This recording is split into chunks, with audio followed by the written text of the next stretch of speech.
सर्वांना नमस्कार. Tanvi Arjun love स्टोरीचे 185 episode यापूर्वीच अपलोड केलेले आहेत. कृपया ते सर्व एपिसोड ऐकण्यासाठी आपल्या चॅनलला भेट द्यावी. आता अर्जुन तन्वीला खूप बोलत होता आणि तन्वी रडत होती आणि ती म्हणाली, अर्जुन, तुला हे सगळं कसं माहीत की बन्सलने माझ्याशी कपडे मॅच केले होते? तू तर अमेरिकेत होता ना? आणि आता अर्जुन गालामध्ये रहस्यमय हसला आणि म्हणाला, that's not important baby. Important हे आहे की तो तुझ्यावर जाळं टाकतोय आणि तू आहे की त्याच्या जाळ्यात अडकत चालली आहेस, हो ना? तन्वी आता गप्प बसली होती. तिच्याकडे बोलण्यासारखं काहीच नव्हतं. चूक तर झाली होती तिच्याकडून, पण तिच्याही नकळत झाली होती ती चूक. तीसुद्धा कन्फ्यूज झाली होती, कारण अर्जुनला हे प्रोजेक्ट हवं होतं आणि ती विवेक बन्सलची मर्जी राखण्यासाठी तो सांगेल ते करत होती. त्याच्या आग्रहाला बळी पडत होती. ते लंच आणि त्याची पार्टी वगैरे. आणि अर्जुन पुन्हा तिला धारदार आवाजात बोलायला लागला, कारण अर्जुन सर जेव्हा एखाद्याची खरडपट्टी काढतात तेव्हा समोरच्याला ब्रह्मांड आठवतं. आणि तन्वी तर त्याची बायको होती, तरी त्याचे तिखट शब्द तिला सहन होत नव्हते. पण मग एम्प्लॉईंना काय वाटत असेल जेव्हा अर्जुन त्यांना बोलतो, हे आता ती समजू शकत होती. ती म्हणाली, अर्जुन, आय एम सॉरी. मला हे प्रोजेक्ट खूपच महत्त्वाचं वाटलं तुझ्यासाठी, म्हणून मी दुसऱ्यांदा मीटिंगसाठी गेले. मला असं वाटलं की ही आपल्याला आपल्या नशिबानं दिलेली दुसरी अपॉर्च्युनिटी आहे. आणि मी रात्री मीटिंग सोडून आली म्हणून तू सुद्धा मला बोलला होतास ना. आणि मला तुझ्यासाठी, तुझ्या स्वप्नासाठी हे प्रोजेक्ट सोडायचं नव्हतं. आणि मी तरीही विवेक बन्सलला सांगत होते की हे प्रोजेक्ट तूच लीड करशील. पण त्यांनी काहीच न ऐकता मला हे प्रोजेक्ट लीड करण्याची संधी दिली. अर्जुन हसून म्हणाला, काय कारण असेल मग यामागे, तूच सांग बरं. ती म्हणाली, पण अर्जुन, मी तुला सगळं सांगत होते फोनवर. माझा काय दोष यात? अर्जुन म्हणाला, येस बेबी, तू मला ते सगळं सांगत होती जे मला ऑलरेडी माहीत होतं. आणि त्यातला एकही शब्द चुकीचा नव्हता. म्हणून तर माझा राग कंट्रोलमध्ये आहे. आणि तू अजूनही तुझ्या पायावर इथं उभा आहे. आणि तन्वीनं त्याच्याकडे घाबरून आणि शॉक होऊन बघितलं. बाप रे, जर तन्वीकडून बोलण्यात एक शब्द जरी चूक झाली असती तर त्यानं तिचं काय केलं असतं देवालाच माहीत. अर्जुन तिला म्हणाला, तन्वी, मला हिस्ट्री रिक्रिएट करायची नाही. मला पुन्हा इतिहासाची पुनरावृत्ती नकोय. मला पुन्हा त्या वेदना सहन करायच्या नाहीत. आपल्याला एक मूल आहे आणि त्याच्यावर कुठलाच परिणाम होऊ द्यायचा नाही मला. माझं बालपण ज्या अवस्थेत गेलं त्या अवस्थेत आर्यनचं बालपण जावं असं मला वाटत नाही. म्हणून मी ही सगळी खबरदारी घेतोय. आता तन्वीला तर कळतच नव्हतं की तिच्याकडून नक्की चुकलंय काय. ती म्हणाली, अर्जुन, पण मी काय चुकले मला सांगशील का? अर्जुन म्हणाला, तू त्याला ठामपणे नकार दिला नाहीस हे तुझं चुकलंय. तू इमोशनल झालीस हे तुझं चुकलंय. तन्वी बायकांनी बिझनेस करू नये या मताचा मी नाही, हे तुलाही माहीत आहे. एक स्त्री कोणतंही काम करत असू दे, आज ती बाहेर सेफ नाही म्हणून मी तुला वेगळी ब्रँच काढून दिली नाही. मी तुला माझ्यासोबत माझ्या केबिनच्या समोर तुझं केबिन बनवून घेतलं आहे, फक्त तुझ्या सेफ्टीसाठी. आणि ते खरं आहे. अर्जुन सरांनी तन्वीचं केबिन आणि त्याचं केबिन यांच्यामध्ये एकच काचेचा दरवाजा बसवून घेतला होता, फक्त दोघांना एकमेकांकडे येण्या जाण्यासाठी. आतल्या आत काम करताना, क्लायंट हँडल करताना एकमेकांचा डिस्टर्बही होत नव्हता आणि दोघेही एकमेकांना स्पष्ट दिसत होते. इतर वेळी मध्ये फक्त एक पडदा असायचा. गरज असेल तेव्हाच तो मध्ये टाकला जायचा, गरज नसेल तेव्हा तो पडदाही नसायचा त्या दोघांच्या मध्ये. आणि ती म्हणाली, अर्जुन, तुला माझ्यावर. त्यानं तिला थांबवलं आणि म्हणाला, तन्वी, असं अजिबात समजू नकोस की माझा तुझ्यावर विश्वास नाही. माझा तुझ्यावर स्वतःपेक्षा जास्त विश्वास आहे. पण परिस्थिती कधी कधी अशीही येऊ शकते की जेव्हा आपल्या हातात काहीच नसतं आणि वेळ निघून गेल्यावर आपल्याला वाटतं की त्यावेळी आपण असं का वागलो, का नाही नकार दिला, का वाहवत गेलो. म्हणून ही सगळी खबरदारी घेतोय मी. तुला कळतंय ना मी काय म्हणतोय?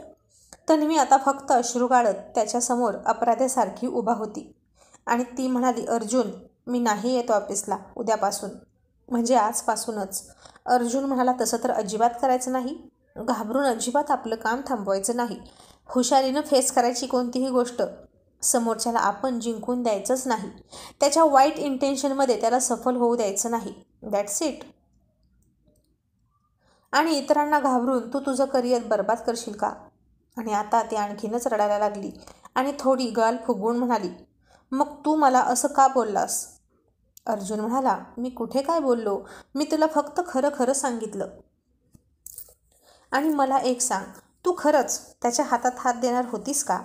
आता हा प्रश्न अर्जुनने तिला 7-8 वेळा विचारला होता मागाच्यापासून. त्यामुळे तर तिच्या काळजात आणखीनच जास्त धस्स व्हायचं आणि तन्वीला खूप खूप खूप खराब वाटायचं. ती पुन्हा म्हणाली, अर्जुन मी तुला सांगितलं ना, त्यानं मला शपथ घातली तुझी. अर्जुन म्हणाला, एक लक्षात ठेव, फक्त मीच तुला माझी शपथ घालून बांधू शकतो. अदरवाईज कोणीही तुला कोणत्याही शपथेमध्ये बांधू शकत नाही. लक्षात आलं का? तुला कळतंय ना मी काय म्हणतोय? आणि अशी शपथ घातली की इमोशनल व्हायचं आणि समोरच्याच्या मनासारखं करायला तू अडाणी नाहीस. या अशा शब्दा मोडल्या की काहीतरी होतं, अनर्थ घडतो असं समजू नकोस.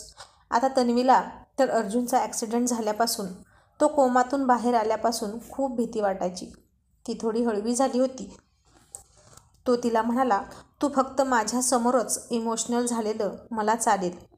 बाहेर तू मला कुठेही कमजोर पडलेली आवडणार नाही. आणि आता हे ऐकून ती आणखीनच जास्त रडायला लागली. रात्री तो तिला काहीच बोलला नव्हता, कारण खूप दिवसातून त्यांची भेट झाली होती आणि ॲनिव्हर्सरी पण होती. तिला दुखवायला नको असं त्याला वाटलं, म्हणून तिचे रात्रभर लाड केले होते त्यानं. तिला आता खरं तर त्याच्या मिठीची गरज होती, पण तो लवकर जवळ येत नव्हता. आणि आता त्याची वाट बघून तो जवळ येत नाही म्हणून ती पुन्हा खूप रडत बाथरूममध्ये निघाली. तसं त्यानं तिचा हात पकडला. ती तशीच थांबली आणि अर्जुननं तिला पाठीमागून मिठी मारली. आता ती समोर रडत होती आणि त्यानं तिला पाठीमागून मिठी मारली होती. आता या दृश्याला कसलं दृश्य म्हणायचं? रोमॅन्टिकच म्हणावं लागेल, नाही का? कारण तन्वी अर्जुनच्या रोमॅन्सच्या सुद्धा अर्जुनच्या स्वभावासारख्याच खूप शेड होत्या. कारण हे कपल साधारण कपल नव्हतं सगळ्यांसारखं. हे तर खूपच क्रेझी कपल होतं. आणि तो काही वेळ तसाच डोळे मिटून बसला तिला मिठीत घेऊन. मग थोड्या वेळानं त्यानं तिच्या मानेवर किस केला आणि ती रागात म्हणाली, सोड मला, तू माझ्यावर संशय घेतोस, त्यापेक्षा मी मेलेलं बरं. अर्जुन हसून म्हणाला, हाय हाय मेरी जान, मरे तुम्हारे दुश्मन, हम तो जान लुटाते है, हमारी जाने मन पर. असं म्हणून त्यानं तिला स्वतःकडे वळवली. आणि ती त्याच्यापासून नजर वळवून गाल फुगवून रुसून उभा होती आणि डोळ्यांना अखंड पाण्याच्या धारा. अर्जुनने तिचे डोळे पुसले. तिनं रागात त्याचा हात झटकला आणि म्हणाली, don't touch me, go to hell. Arjun म्हणाला, पुन्हा चुकलीस ना बोलताना? माझ्याशी असं बोलायचं नाही, तुला किती वेळा सांगितलं. ती म्हणाली, मग तू कसा बोलतोस माझ्याशी, ते योग्य आहे का? अर्जुन म्हणाला, इट्स माय लव्ह बेबी, तुला कळत नाही का गं? आणि ती रागात म्हणाली, असं असतं का प्रेम? तो तिच्या डोळ्यात डोळे घालण्याचा प्रयत्न करून म्हणाला, मग कसं असतं प्रेम, तूच सांग. ती म्हणाली, मला नाही तुला काही सांगायचं.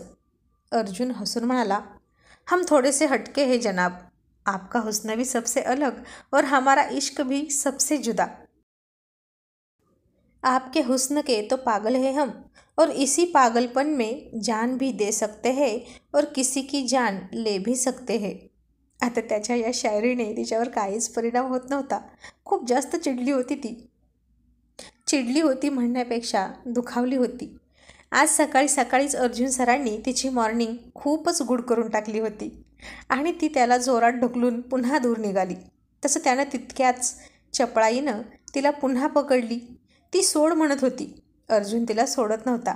त्यानं तशीच तिला भिंतीसोबत दाबली आणि जबरदस्ती तिच्या तोंडात तोंड घातलं आणि ती ऐकणारच नव्हती.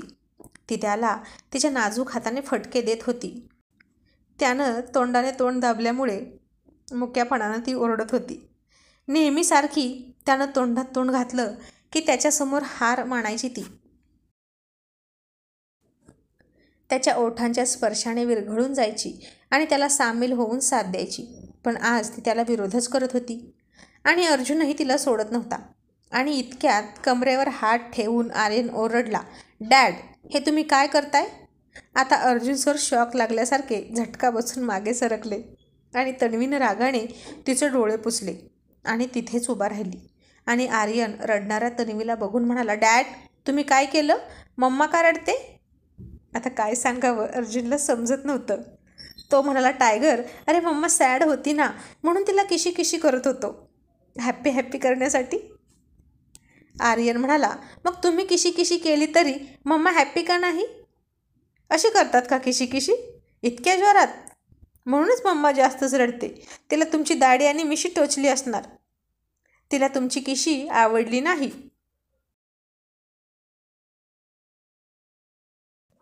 आणि आता अर्जुननं जीभ चावली आणि हसायला तर खूप येत होतं त्याला. तो गालात हसला आणि आर्यन रागात म्हणाला, डॅड, हसू नका. तुम्ही बॅड बॉय आहात का?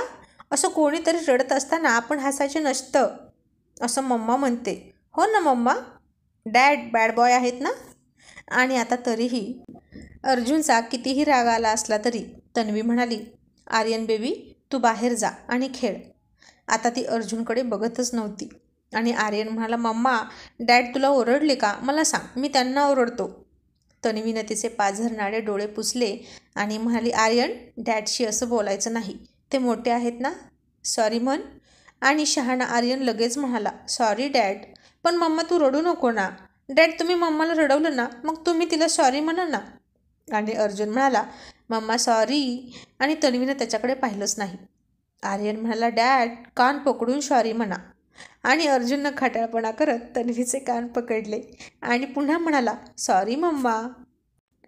तन्वीने त्याचे हात रागात झटकले आणि आर्यन त्याचा छोटूसा हात त्याच्या कपाळावर मारत म्हणाला, डॅड, अहो तुम्ही पुन्हा मिस्टेक करताय. मग मम्मा जास्त चिडेल तुमच्यावर. तुम्ही तुमचे कान पकडा आणि सॉरी म्हणा. अर्जुन म्हणाला, ओके, पण मम्माला सांग की डॅडला माफ कर. आर्यन म्हणाला, मम्मा तू करशील ना माफ डॅडना? तन्वी काहीच बोलली नव्हती. आर्यन हट्ट करत तिच्या हाताला पकडून हलवत म्हणाला, सांग ना मम्मा, तू बोलत का नाहीस? आता तन्वी थोडी आवाज वाढवत म्हणाली, आर्यन तू बाहेर जा. तुला सांगितलं ना एकदा, मोठ्यांच्यामध्ये बोलायचं नाही, नाहीतर मम्मा तुझ्याशी सुद्धा बोलणार नाही. आणि आर्यनने खूप चेहरा पाडला. तन्वी बाथरूममध्ये निघून गेली आणि अर्जुननं त्याला जवळ घेतला आणि म्हणाला, आर्यन बेटा, रिया आतूकडे जा आणि स्वीटी उठली का बघ. आर्यन म्हणाला, डॅड सगळे उठले, मी सगळ्यांना उठवून आलो आणि तुम्ही आलात हे सांगून आलो. अर्जुन हसला आणि आर्यनला छातीशी लावलं त्यानं आणि म्हणाला, oh my sweet baby, I love you so much dear. Aryan म्हणाला, पण डॅड, मम्मा का सॅड आहे? आणि अर्जुन म्हणाला, आर्यन, मम्माची आणि डॅडची एक पैज लावली होती आणि मम्मा पैज हरली म्हणून ती सॅड आहे. पण आता तुला मम्माला हॅपी बघायची आहे ना? आर्यन म्हणाला, येस डॅड. आणि अर्जुन म्हणाला, मग आता पटकन बाहेर जा आणि आत येऊ नकोस लवकर आणि दरवाजासुद्धा वाजवू नकोस. आर्यन म्हणाला, का डॅड? अर्जुन म्हणाला, कारण मी आता इथे एक मॅजिक करणार आहे आणि त्या मॅजिकने आर्यनची मम्मा नक्कीच हसणार आहे. आणि आर्यन खुश होऊन म्हणाला, खरंच डॅड, तुम्ही खरंच मम्माला हसवणार? खरंच तुम्हाला हसवणारी मॅजिक येते? अर्जुन म्हणाला, टायगर, तुला तुझ्या डॅडवर विश्वास नाही का? आर्यन म्हणाला, हो डॅड, मला माहीत आहे तुम्ही मम्माला नक्कीच हसवणार, पण डॅड तुम्ही काय मॅजिक करणार? आणि अर्जुन दातानं ओठ चावत गालात हसत म्हणाला, आर्यन, हे सिक्रेट मॅजिक असतो. हे जर तुझ्यासमोर ओपन केलं तर उडून जाईल ना.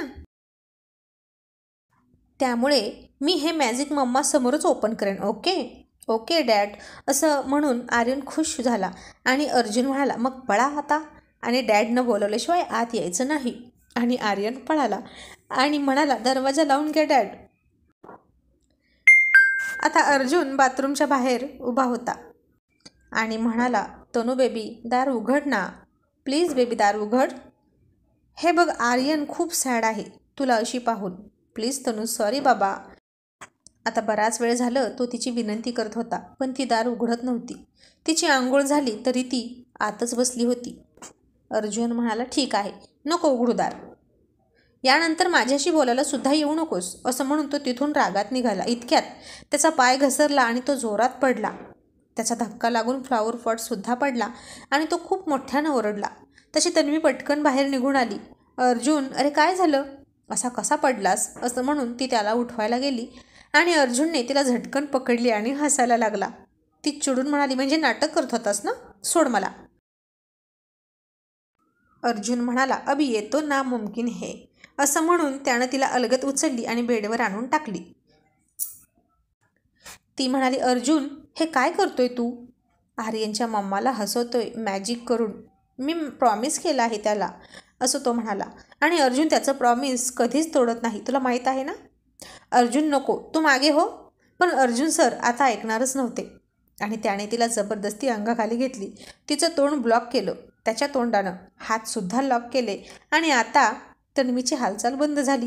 तिचा विरोध मावळला आणि अर्जुनने रात्रीची तिच्या इच्छा पूर्ण केली. तिच्या शरीराचं प्रत्येक गात्र आता शांत झालं होतं आणि धापा टाकत तो म्हणाला, ओ गॉड, आज आर्यनच्या सेक्सी मम्मीने तर माझा घामच काढला. आणि तिने त्याचा कान पकडला आणि म्हणाली, पण माझा राग अजून गेला नाही. आणि अर्जुनने तिला गुदगुल्या करायला सुरुवात केली आणि म्हणाला, आता गेला का राग? आणि ती खूप हसत होती. अर्जुन, बास बास प्लीज. पण अर्जुन थांबत नव्हता आणि हसणाऱ्या तन्वीचा आवाज बाहेरपर्यंत जात होता. आता रिया आणि स्वीटी तन्वीकडे आल्या आणि दरवाजाच्या बाहेर पहारेदारासारखा उभा असलेला आर्यन म्हणाला, थांबा, आत कुणीच जाऊ नका. आणि स्वीटी म्हणाली, तन्वी आतू इतकी का हसते? चल आर्यन, आपण बघूया. आणि आर्यन तिला अडवून म्हणाला, नको, डॅड मॅजिक करत आहेत मम्माला हसवायला. माझे डॅड खूप स्मार्ट आहेत, त्यांना खूप मॅजिक येतात आणि आपण त्यांना डिस्टर्ब करायला नको, नाहीतर मॅजिक उडून जाईल. आणि हे ऐकून रिया आणि कुणालसुद्धा खूप हसत होते. आणि कुणाल म्हणाला, एक नंबरचा 420 आहे याचा डॅड, आता कसलं मॅजिक करतोय काय माहीत.